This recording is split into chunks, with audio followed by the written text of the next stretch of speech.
Hello everyone, welcome back to my channel Babita Sharma online Sanskrit classes. तो बच्चों, आज हम कक्षा 10 की कविता है यह दंतुरित मुस्कान ये पढ़ेंगे। पाठ 6 है क्षितिज का और इसके कवि हैं नागार्जुन। तो इस पाठ के अंदर 2 कविताएं दी हुई हैं आपकी। पहली है यह दंतुरित मुस्कान और दूसरी कविता है फसल। तो पहले हम यह दंतुरित मुस्कान पढ़ेंगे, उसके बाद हम फसल पढ़ेंगे। लेकिन कविता पढ़ने से पहले हमें कवि परिचय के बारे में पढ़ना होगा। थोड़ा सा हम कवि परिचय पढ़ लेते हैं, क्योंकि कवि परिचय में से भी आपके प्रश्न बनते हैं और एग्ज़ाम में भी आते हैं। तो नागार्जुन के बारे में देख लीजिए। नागार्जुन का जन्म बिहार के दरभंगा जिले के सतलखा गांव में सन 1911 में हुआ। उनका मूल नाम वैद्यनाथ मिश्र था। आरंभिक शिक्षा संस्कृत पाठशाला में हुई, फिर अध्ययन के लिए वे बनारस और कलकत्ता चले गए।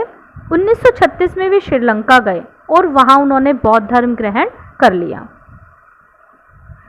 2 साल के बाद जब 1938 में वो स्वदेश लौटकर आए तो घुमक्कड़ी और अक्खड़ स्वभाव के धनी नागार्जुन ने अनेक बार संपूर्ण भारत की यात्रा की। सन 1998 में उनका देहांत हो गया। उनकी प्रमुख काव्य रचनाएं हैं युगधारा, सतरंगे पंखों वाली, हजार हजार बाहों वाली, तुमने कहा था, पुरानी जूतियों का कोरस, आखिर ऐसा क्या कह दिया मैंने, मैं मिलिट्री का बूढ़ा घोड़ा आदि। नागार्जुन ने कविता के साथ साथ उपन्यास तथा अन्य गद्य विधाओं में भी लेखन किया है।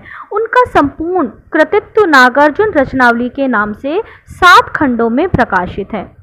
साहित्यिक योगदान के लिए उन्हें अनेक पुरस्कारों से सम्मानित किया गया, जिनमें प्रमुख है हिंदी अकादमी पुरस्कार, दिल्ली का शिखर सम्मान, उत्तर प्रदेश का भारत भारती पुरस्कार एवं बिहार का राजेंद्र प्रसाद पुरस्कार। मैथिली भाषा में कविता लिखने के लिए उन्हें साहित्य अकादमी पुरस्कार भी प्रदान किया गया। तो ये तो था नागार्जुन का जीवन परिचय।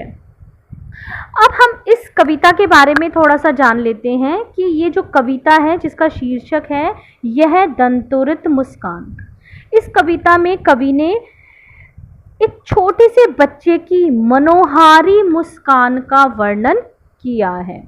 तो यह दंतुरित मुस्कान कविता एक छोटे से बच्चे की मनोहारी मुस्कान को देखकर कवि के मन में जो भाव उमड़े हैं उन्हें कविता में अनेक बिंबों के माध्यम से प्रकट किया गया है।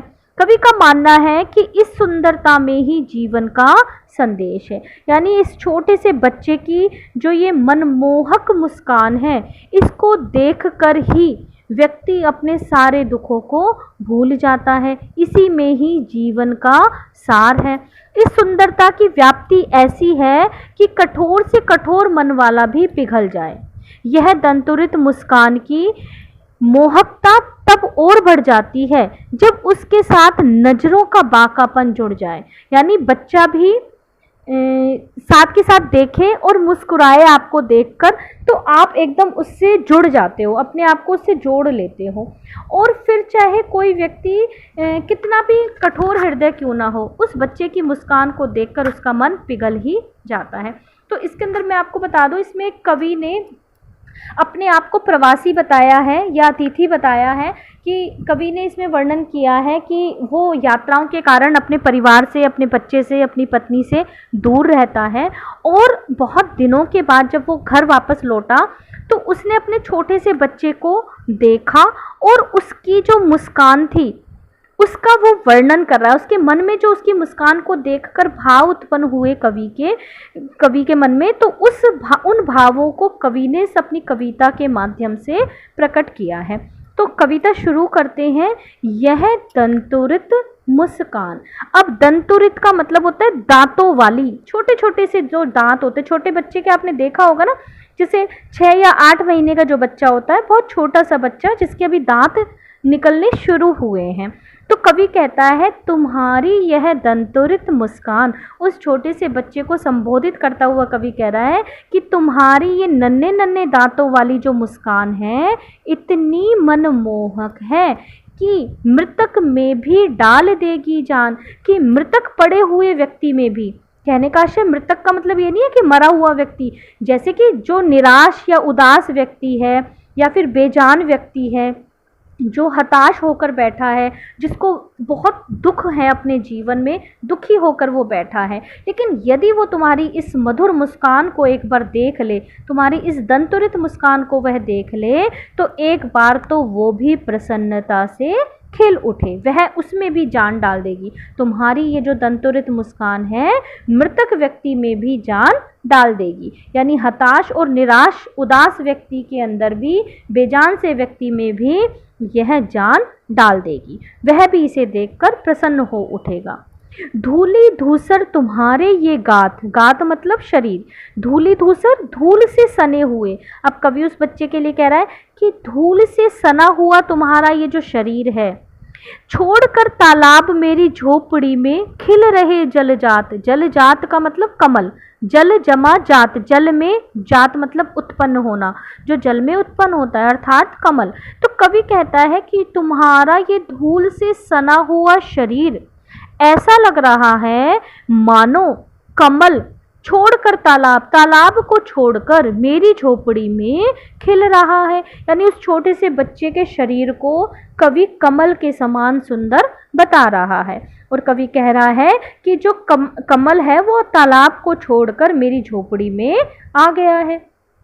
आगे कवि कहता है परस पाकर तुम्हारा ही प्राण पिघल कर जल बन गया होगा कठिन पाषाण।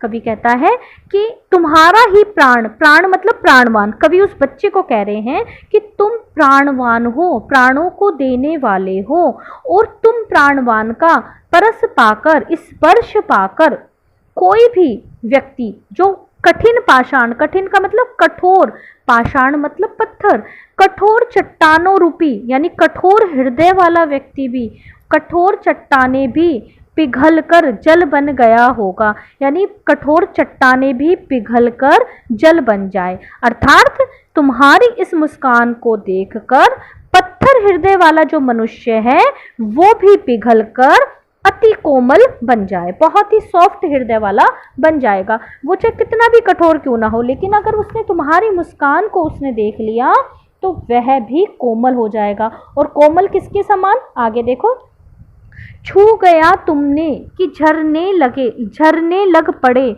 शेफालिका के फूल, बांस था कि बबूल। अब यहाँ प्रश्नात्मक शैली का प्रयोग किया है कवि ने, बांस था कि बबूल। कवि कह रहा है कि वह बांस था या बबूल, छू गया तुमने, अगर तुमने उसको छू लिया तो वह क्या बन जाएगा, शेफालिका के फूल, शेफालिका के फूल के समान सुंदर या कोमल हो जाएगा। तो बांस या बबूल का मतलब होता है मतलब बांस जो होता है, और या फिर बबूल, आपने देखा होगा बबूल का पेड़ कांटेदार होता है, और जो बांस होता है वो कठोर होता है, एकदम सीधे सीधे खड़े होते हैं बांस के जो पेड़ होते हैं। तो कवि कहता है कि चाहे वह बांस हो या बबूल, लेकिन यदि वो तुम्हें छू गया, अगर तुमने उसको छू लिया, तुम्हारी उस मुस्कान को अगर उसने देख लिया, तो वह कठोर हृदय वाला, शुष्क हृदय वाला व्यक्ति भी पिघल कर, उसका हृदय भी पिघल कर शेफालिका के फूल के समान सुंदर हो जाएगा। तो उम्मीद आपको ये समझ आया होगा। अगर आपको यहाँ भी थोड़ा सा भी कोई डाउट है तो आप मुझसे पूछ लेना। दोबारा मैं बता देती हूँ, कवि कह रहा है कि यदि बांस या बबूल दोनों जो पेड़ होते हैं, यहाँ पर इन दोनों पेड़ों का मतलब है शुष्क हृदय वाला व्यक्ति या फिर कठोर हृदय वाला व्यक्ति, और अगर वो कठोर हृदय वाला व्यक्ति तुम्हारी मुस्कान को देख ले तो वह शेफालिका के फूल के समान सुंदर हो जाएगा, कोमल हो जाएगा, उसका हृदय भी कोमल हो जाएगा। अगर उसने तुम्हारी मुस्कान को देख लिया वो भी पिघल जाएगा। पाषाण हृदय पहले पीछे आया था, पाषाण मतलब पत्थर हृदय वाला व्यक्ति भी पिघलकर पानी बन जाएगा, और यहाँ आया है बांस और बबूल भी झड़कर शेफालिका के फूल के समान बन जाएंगे। अब आगे देखो, तुम मुझे पाए नहीं पहचान, देखते ही रहोगे अनिमेष, थक गए हो आंख लूं मैं फेर। अब प्रश्नात्मक शैली है यहाँ पर भी कवि कह रहा है कि तुम मुझे पाए नहीं पहचान, अपने बच्चे से कह रहे हैं कि तुम, मुझे लगता है कि शायद तुम मुझे पहचान नहीं पा रहे हो। अब क्योंकि कवि बहुत दिनों के बाद अपने घर आया है, उसने पहली बार अपने बच्चे को देखा है, तो बच्चा लगातार देखते ही रहोगे अनिमेष, अनिमेष का मतलब लगातार, टकटकी लगाए हुए, बिना पलक झपके हुए लगातार वह बच्चा उसे देख रहा है। तो कवि कह रहा है कि तुम देखते ही रहोगे अनिमेष, लगातार तुम मुझे ऐसे ही देखते रहोगे, तुम मुझे पाए नहीं पहचान, और मुझे लगता है कि तुम मुझे पहचान नहीं पाए हो। प्रश्न भी पूछ रहा है कि क्या तुम मुझे पहचान नहीं पाए हो। लेकिन कवि कहता है कि कोई बात नहीं, कवि को कोई फर्क नहीं पड़ रहा है कि वो नहीं पहचान पा रहा है, क्योंकि पहली बार वो उससे मिला है अपने बच्चे से, और बच्चा जो है वो टकटकी लगाकर उसको देखे ही जा रहा है कवि को, और कवि उसको देखकर इतने प्रसन्न हो रहे हैं। तो कवि कहते हैं थक गए हो, अब तुम लगातार मुझे देख देख के थक गए हो शायद। तो कवि कहता है आंख लूं मैं फेर, तो क्या मैं अपनी आंखें फेर लूं, मतलब तुमसे हटा लूं, जो तुम मुझे लगातार देखे जा रहे हो, तो लगता है मुझे कि शायद तुम थक गए होंगे, तो क्या मैं अपनी आंखें फेर लूं, तुम पर से अपनी आंखें हटा लूं, उस बच्चे से वो पूछ रहे हैं। तो अब आगे कवि कहता है क्या हुआ यदि हो सके परिचित न पहली बार। अब कवि कह रहा है कि कोई बात नहीं, हम पहली बार मिले हैं, और पहली बार में अगर हम परिचित नहीं हुए तो क्या हुआ, कोई बात नहीं, मुझे इस बात का कोई अफसोस नहीं है। यानी तुम मुझे पहचान नहीं पा रहे हो, कवि उससे कह रहा है कि तुम मुझे यदि पहचान नहीं पा रहे हो तो मुझे इस बात का कोई अफसोस नहीं है, क्योंकि हम पहली बार मिल रहे हैं, और मुझे पहचानने में तुम्हें परेशानी हो रही है क्योंकि हमारी मुलाकात जो है वो पहली मुलाकात है, तो ऐसा स्वाभाविक ही है, तो मुझे इस बात का कोई अफसोस नहीं है। आगे फिर कवि कह रहा है यदि तुम्हारी माँ न माध्यम बनी होती आज। अब माँ के प्रति कृतज्ञता व्यक्त कर रहा है कवि, अपनी पत्नी के प्रति कहने का मतलब। तो कवि कहता है कि यदि तुम्हारी माँ न माध्यम बनी होती, कि हमारे बीच का माध्यम ना बनी होती, यानी उन्होंने अगर तुम्हें जन्म ना दिया होता, तो मैं न सकता देख, मैं न पाता जान, तो मैं तुम्हें नहीं देख पाता और ना ही मैं तुम्हें जान पाता। यानी तुम्हारी माँ जो है वो माध्यम बनी है तुमसे मिलवाने का, और उन्हीं के कारण मैं तुम्हें देख पाया हूँ, और उन्हीं के कारण ही मैं तुम्हें जान पाया हूँ, और उन्होंने मुझे बताया है कि तुम मेरी संतान हो, नहीं तो मैं तुम्हारे दांतों से झलकती हुई मुस्कान को देख ही नहीं पाता, जान ही नहीं पाता।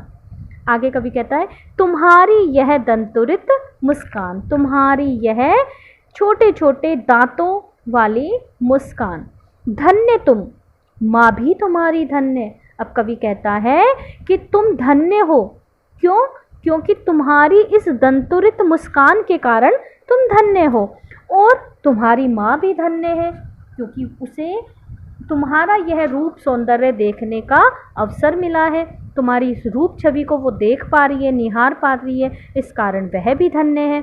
चिर प्रवासी मैं इतर, मैं अन्य। अब मैं अन्य, कवि अपने आप को दूसरा कह रहा है, और मैं चिर प्रवासी हूँ। चिर प्रवासी का मतलब होता है, चिर का मतलब लंबे समय तक, प्रवासी का मतलब दूर रहने वाला, है ना, दूसरे देश में रहने वाला। तो कवि कह रहा है कि मैं तो चिर प्रवासी हूँ, मैं तो दूसरा हूँ, इस अतिथि से प्रिय तुम्हारा क्या रहा संपर्क। अब कवि अपने आप को अतिथि भी कह रहा है, तो यहाँ एक विरोधाभास की इसी स्थिति उत्पन्न हुई है, वो अपने ही घर में अपने आप को अतिथि कह रहा है। तो कवि कह रहा है क्योंकि वो उससे नहीं मिल पाया, उसके लिए तो वो अनजान है, इसीलिए मुझ जैसे अतिथि से तुम्हारा संपर्क नहीं रहा, यानी मैं तुम्हारे लिए अनजान ही रहा हूँ। तो यह जो तुम्हारी माँ है, और तुम्हें, आगे कवि कहता है तुम्हारी जो माँ है ये माध्यम बनी है तुमसे मुझे मिलवाने का, क्योंकि मैं तो चिर प्रवासी हूँ, मैं तो दूसरा हूँ, और मैं अतिथि हूँ। अतिथि से प्रिय तुम्हारा क्या रहा संपर्क, उंगलियाँ माँ की कराती रही है मधुपर्क। तुम्हारी माँ की उंगलियाँ तुम्हें मधु मतलब शहद, शहद का पान करवाती रही हैं, क्योंकि मैं तो हमेशा दूर ही रहा हूँ, मेरा जो प्रेम था वो तो तुम्हें मिला ही नहीं, तुम्हें केवल अपनी माँ का वात्सल्य भरा प्यार ही मिला है, और वो तुम्हें अपनी उंगलियों से मधुपर्क चटाती रही है। अब आगे कवि कहता, देखते तुम इधर कनखी मार और होती जबकि आंखें चार। अब कवि कहता है कि अब तुम इतने बड़े हो गए हो कि मुझे तिरछी नजरों से देख रहे हो। कनखी मार, कनखी होते ना आंखों ही आंखों में इशारा करना, है ना, कनखियों से देखना। कनखियों से देखने का मतलब होता है आंख ही आंख में देखना। तो कवि और उस छोटे से बच्चे की नजरें